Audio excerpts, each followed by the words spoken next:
মুই অনলাইনে blog video বেশি দেখিতেই না, কারণ ব্লগ ভিডিও মোর দেখতে এক্সের ভাল লাগে না, কিন্তু দুইজন ভাবির ব্লগ ভিডিও মোর এক্সের ভাল লাগে। একটু খুলে বলুন। এক হইছে আমাকে সবাই প্রিয় তাহসান ভাইয়ের বউ রোজা ভাবি, আর এক হইছে আমাকে রাফি ভাইয়ের বউ জান্নাত ভাবি। এই দুই ভাবির ভিডিও মোর দ্বারা এক্সের ভাল লাগে, তো আম্মেকে লইয়া আইসগো এই দুই ভাবির ভিডিও দেখমু লন।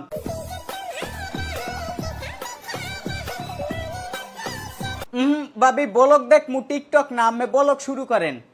সংসারের টুকিটাকি কাজকর্ম আর আমার সারাদিন কিভাবে কাটে তা নিয়ে থাকছে আজকের ভিডিও।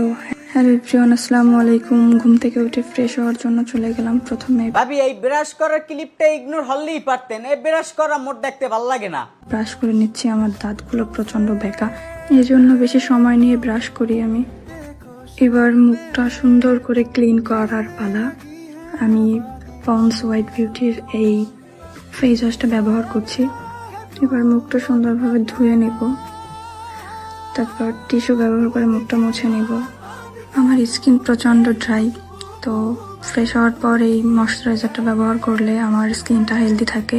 আমি এটা টানা 2 বছর যাবত ব্যবহার করছি। এইটা কিন্তু মাইয়ে গো ফিরনে একটা পয়েন্ট, দেখো যে এখানে কি কি ব্যবহার করে, এইগুলো ব্যবহার করো, হলে এই বাবির মতো কিউট হবা তোমরা। মানে এই ক্রিমগুলো কিন্তু তোমরা চাইলে ইউজ করতে পারো। আর প্রতিদিন সকালবেলা আমার অনিচ্ছা থাকলেও যে কাজটা আমি করি, মেথি ভিজানো পানি খাই। এটা খুবই বিশ্রী টেস্ট, কিন্তু আপনারা জানেন মেথি আমাদের শরীরের জন্য উপকারী। এরপর সকালের নাস্তা করে আমি ঘরের কাজবাজ করা শুরু করলাম। দুধ, কলা আর ওই আনার, আপেল কুচি, মানে মোটামুটি কিন্তু স্বাস্থ্যসম্মত খাবার। এটা যারা স্বাস্থ্য সচেতন হেরা কিন্তু এই জিনিসটা লক্ষ্য রাখেন। বিছানাটা ঘুচিয়ে তারপর চলে গেলাম বাসন মাজতে। মেয়েরা যতই বাবার বাড়ির রাজকন্যা হয়ে থাকুক না কেন, শ্বশুর বাড়ি আসলে সে কাজের রানী হয়ে যায়। তার বাস্তব প্রমাণ আমি। কিছুই করতে পারতাম না, এখন আলহামদুলিল্লাহ অনেক কাজবাজ পারি। তারপর আমি রান্নাবান্নার প্রিপারেশন শুরু করি। আজকে রান্না করেছিলাম ইলিশ মাছ ভাজা।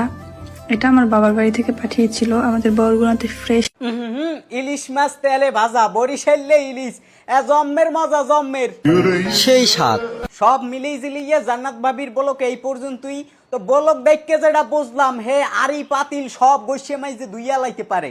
মানে বরিশালে মাইয়ে যে কয় হে রূপে গুণে সব জায়গায় দিয়ে অলরাউন্ডার। ওই যে মানুষে কয় যে রাফি ভাই জেসছে, আসলেই রাফি ভাই জেসছে, একদম বাম্পার মারছেন। এখন আমাকে রোজা বাবির পালা। রোজা বাবির বলকটা আমরা একটু দেখবো, চলেন। Good morning, welcome back to my daily blog.